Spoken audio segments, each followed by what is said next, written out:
नमस्कार। रतनपाल डोडियार, सहायक आचार्य हिंदी, हरिदेव जोशी राजकीय कन्या महाविद्यालय बांसवाड़ा।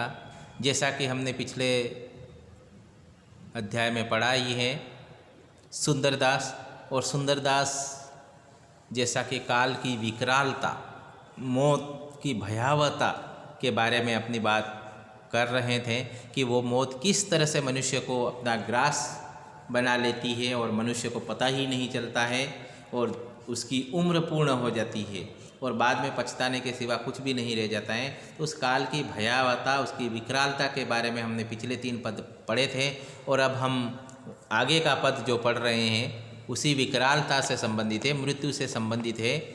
यहाँ सुंदरदास जी कह रहे कि सोई रहियो कहाँ गाफिल है करी, तो सिर ऊपर काल दहारे। धामस धूम सी लागी रहियो सठ, आई अचानक तो ही पछारे। जू बन में मृग कूदत फांदत, चित्र गले नख सु उर फारे।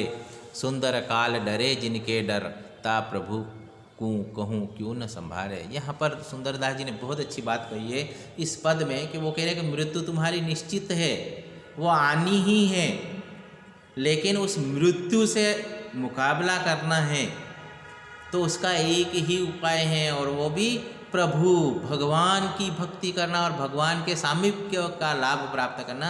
जब भगवान में तुम समा जाओगे तो मृत्यु तुम्हारा कुछ नहीं बिगाड़ पाएगी।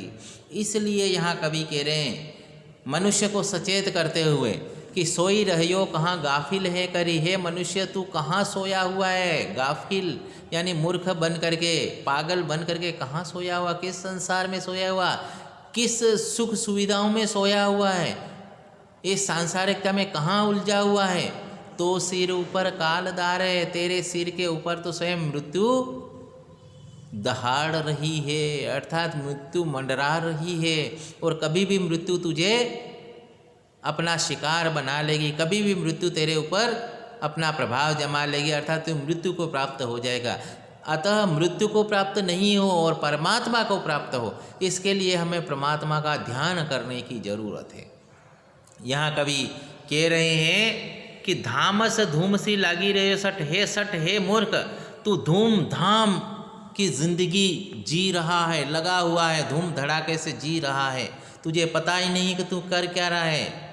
और वह मृत्यु, वह काल जो अचानक आई, अचानक तो ही पछाड़ आ करके तुझे पछाड़ देगा। तुझे लगता है कि तेने सारी दुनिया को जीत ली, सारी दुनिया पर अपना अधिकार कर लिया, सारी दुनिया के सुख सुविधाओं को प्राप्त कर लिया और तू अब कभी नहीं मरेगा, जैसा है वैसी की वैसी दुनिया तेरी बनी रहेगी। ऐसा नहीं है, क्योंकि ये दुनिया समाप्त हो जाएगी और वह काल आ करके तुझे पछाड़ देगा, मृत्यु प्राप्त हो जाएगी तुझे। तू वन में जू बन में मृग कूदत फांदत, चित्र गले नख उर्सू फारे। यानी वह मृत्यु किस तरह से आएगी? जैसे वन में निर्भीक हो करके बिना किसी भान के मृग, एक हरिण उछल कूद चौकड़ी भरता हुआ घूम रहा है, मस्त हो रहा है, उसे पता नहीं है कि उसका अचानक उसके ऊपर कोई शेर आक्रमण कर देगा और उसे गले को फाड़ देगा अपने नाखूनों से। जिस तरह से उनका गला दबा देता है, गला चीर देता है और उसे ये पता ही नहीं कुछ पल के बाद उसकी ये दशा होने वाली। ठीक हमारी भी यही दशा है कि कब मृत्यु आ जाएगी और कब जो है हम मृत्यु को प्राप्त हो जाएंगे, हमें पता ही नहीं चलेगा। हम उस मृग की तरह, उस हरिण की तरह उछल कूद जीवन में कर रहे हैं, हम कहीं पर भी अपने आप को सावधान नहीं कर पा रहे, सचेत नहीं कर पा रहे, अपने आप का बचाव नहीं कर पा रहे, हमें पता ही नहीं कि हमारे साथ क्या होने वाला। इसलिए सुंदरदास जी कह रहे हैं कि सुंदर काल डरे जिनके डर। सुंदरदास जी कह रहे हैं वह काल, वह मृत्यु उनके डर से, किनके डर से? प्रभु के डर से, भगवान के डर से डरता है। अतः उस भगवान का तू भक्ति कर ले, संभाल ले, उनकी शरण में चला जा, तभी तेरा उद्धार है, तभी इस मृत्यु से बच पाएगा। वरना वह मृत्यु तुझे उसी तरह दबा देगी, उसी तरह मार देगी जैसे कोई शेर या कोई चीता शिकार कर लेता है किसी हिरण का, उछल कूद करते हुए, आनंद मनाते हुए, उसी तरह से हमारे आनंद में अचानक मृत्यु आएगी और हमें अपना शिकार बना लेगी। इसलिए तू संभल जा और भगवान के शरणों में, भगवान की चरण में, भगवान की भक्ति में लीन हो जा। इसी क्रम में आगे के पद में वो कह रहे हैं कि जब ते जन्म ले तब ही ते आयु घटे। हमको नहीं पता कि हम जब जन्म लेते हैं तो हमें लगता है कि हम बड़े हो रहे हैं, लेकिन ऐसा नहीं है। जब से हम जन्म लेते हैं तब ही ते आयु घटे, तब से ही हमारी उम्र दिन रात घटती जाती है, यानी हमारा जीवन कम होता जाता है। हर पल पल पल हमारा जीवन समाप्त हो रहा है, जबकि हमें एक भ्रम हो जाता है कि हम बड़े हो रहे हैं। माई सो कहत मेरो बड़ो होत गात है, और वही मनुष्य अपनी माँ से कहता है कि देखो मैं इतना बड़ा हो गया, अब और बड़ा हो रहा हूँ, और बड़ा होने वाला हूँ। और इस तरह से मनुष्य अपने भ्रम में जी रहा है कि मैं बड़ा हो रहा, बल्कि ऐसा नहीं है। तुम्हारा समय कम होता जा रहा है। हर रोज़ जिस दिन से तुम बड़े होते जा रहे हो, जिस जिस दिन से तुम्हारा दिन दिन उम्र बढ़ती जा रही है, उस के अनुसार तुम्हारा जीवन घटता जा रहा है।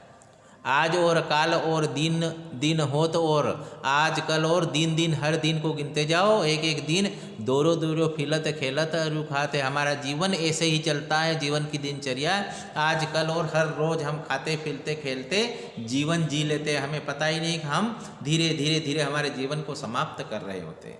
यहाँ कवि का यही कहना है। और इस तरह से खाते पीते दौड़ते खेलते हमारा बालपन बीत, बचपन बीत जाता है। हमें नहीं पता कि ये बचपन कैसे बीत गया। जब यौवन लगो है और जब हम युवा अवस्था को प्राप्त होते हैं, यौवन अवस्था में होते हैं, जीवन के स्वर्णिम काल में होते हैं, तो और वही यौवन काल भी आ जाता है और चला जाता है। यौवन बीत बूढ़ो डोकरो दिखाते हैं, और पता नहीं हमारी युवा अवस्था, ये यौवन कब समाप्त हो जाता है और कब हम बूढ़े लग जाते हैं, बूढ़े दिखने लग जाते हैं, प्रौढ़ दिखने लग जाते हैं, डोकरे बन जाते हैं। डोकरे का मतलब भी वही वृद्ध है, वृद्ध दिख जाते हैं। और कब हम वृद्ध हो जाते हैं हमें खुद को ही पता नहीं चलता। धीरे धीरे धीरे समय निकल जाता है और हम समझते हैं कि हम बहुत वैसे ही हैं जैसे पहले थे। सुंदर कहत ऐसे देखत ही बुझियो। सुंदरदास जी कहते हैं कि ऐसे देखते ही देखते हमारा जीवन का दीपक बुझ जाता है।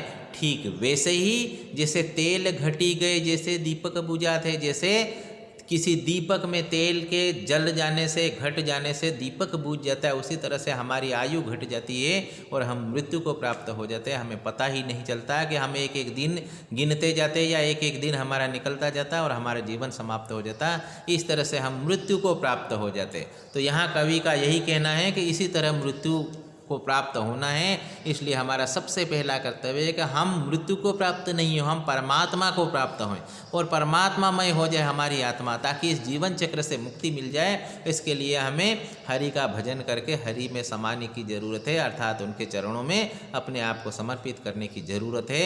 यही उपदेश यहाँ पर काल की विकरालता दिखाते हुए कवि ने हमको बताया है कि मृत्यु से बचने के लिए हमें भगवान की भक्ति करके भगवान की शरण में जाना होगा और इसी से हमारा कल्याण संभव है, इसी से हमारे जीवन की सार्थकता सिद्ध हो पाएगी।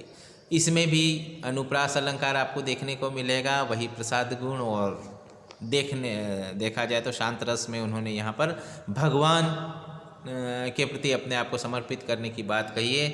आज के लिए बस इतना ही, आगे फिर मिलेंगे। आप सबका बहुत बहुत धन्यवाद।